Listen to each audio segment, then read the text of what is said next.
যে কোনো পুজো পার্বণে আমরা নিরামিষ পদ খেয়ে থাকি। এই দিনগুলোতে সাধারণত সাবু খেয়ে থাকি। আজ আমি তৈরি করব এই সাবু দিয়ে খুবই সুস্বাদু পোলাও রেসিপি, যেটা খেতে অসাধারণ হয়। এই সাবুর পোলাও খেতে খুবই সুস্বাদু হয়। এটা একবার বানিয়ে দেখতে পারেন।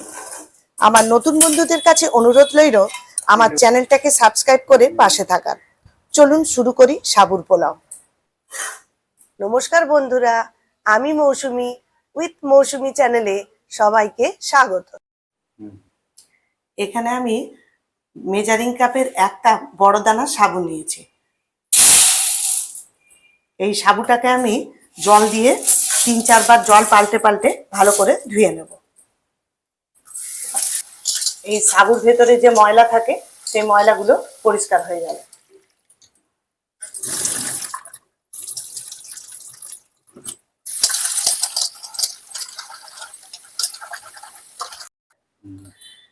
এখানে বড় দানা সাবু 1 কাপ, মেজারিং কাপের 1 কাপ নিয়েছিলাম, আর ওই কাপেরই 1/4 আমি জল দিয়ে এই সাবুটাকে ভিজিয়ে রাখবো। বেশি জল দেব না,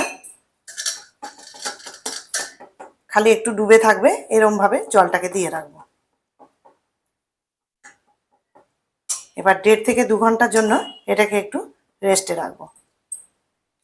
সাবুর পোলাওয়ের জন্য এখানে আমি 2 চামচ মতো সাদা তেল দিলাম।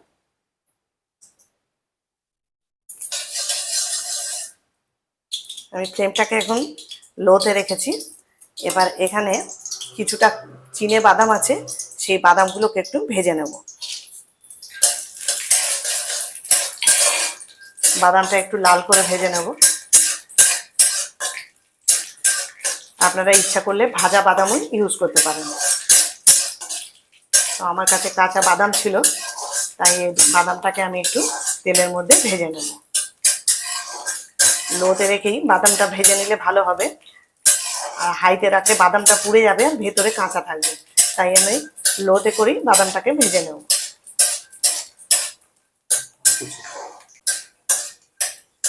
বাদামগুলো ভাজা হয়ে গেছে, এবার বাদামগুলোকে তুলে নেব।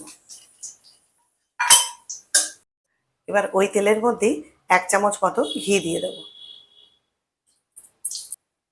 এবার 1/2 চামচ গোটা জিরে ফোড়ন দেব। ফোড়নটা একটু ভেজে নেব।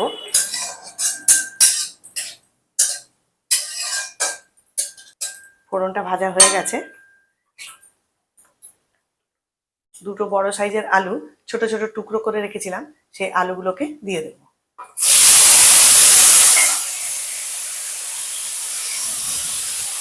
আলুটাকে একটু নাড়িয়ে নেব।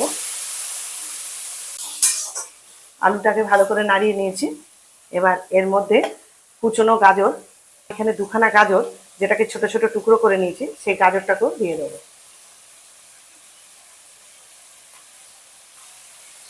আলু আর গাজরটাকে একটু ভেজে নেব, যেহেতু দুটোই শক্ত, তাই একটু ভেজে নিলে তাড়াতাড়ি নরম হয়ে যাবে। আলু আর গাজরটাকে ভেজে নিয়েছি। এবার কেটে রাখা গোটা একটা ক্যাপসিকাম, তার হাফ অংশটা কেটে নিয়েছি, সেটাকেও টুকরো টুকরো কেটে রেখেছি, সেটাকেও দিয়ে দিলাম। আর দিয়ে দেবো 2টো কাঁচা লঙ্কা কুচি। এবার সবগুলোকে একসঙ্গে আরেকবার মিশিয়ে নেব।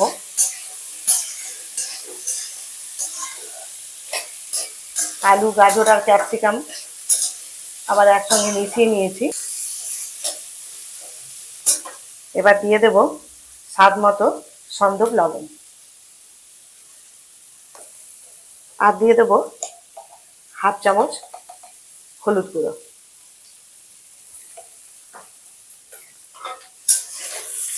আবারও মশলার সঙ্গে ভালো করে মিশিয়ে নেব। সমস্তটা ভালো করে মিশিয়ে নিয়েছি।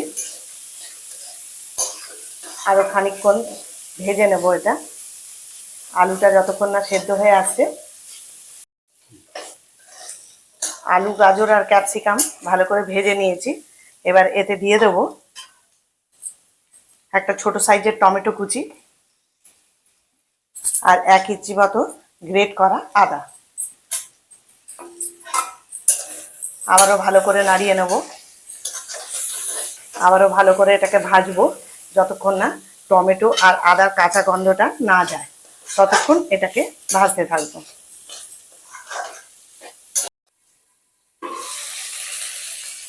10 মিনিট ধরে আমি ঢাকা দিয়ে দিয়েই ভাজছিলাম।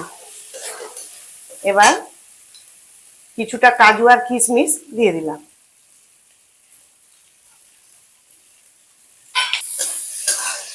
কাজু আর কিশমিশটাকে একটুখানি নাড়িয়ে নিলাম।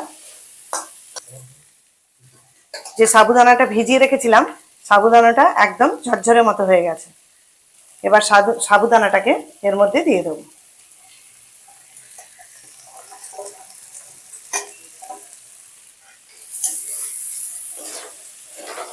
সাবুটাকে ভালো করে মিশিয়ে নেব। আর দিয়ে দেবো জিরে ভাজার গুঁড়ো, 1 চামচ মতো আছে। আমি এটা শুকনো কলায় ভেজে রেখেছিলাম, সেটাকে গুঁড়ো করে নিয়েছি, নিয়ে এটা দিয়ে দিলাম। আর দিয়ে দিলাম ভেজে রাখা বাদাম।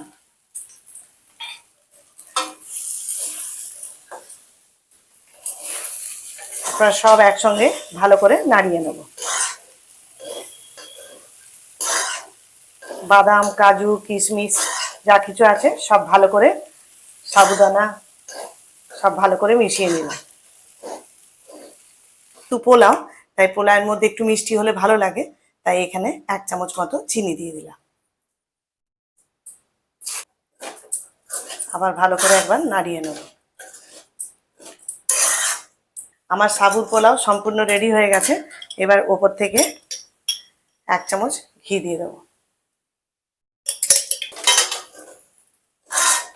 এবার এটা একটা অন্য পাত্রে নামিয়ে রাখবো।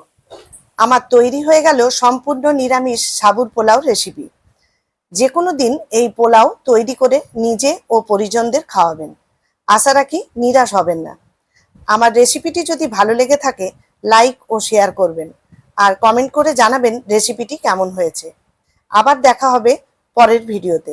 সবাই ভালো থাকবেন, সুস্থ থাকবেন। ধন্যবাদ।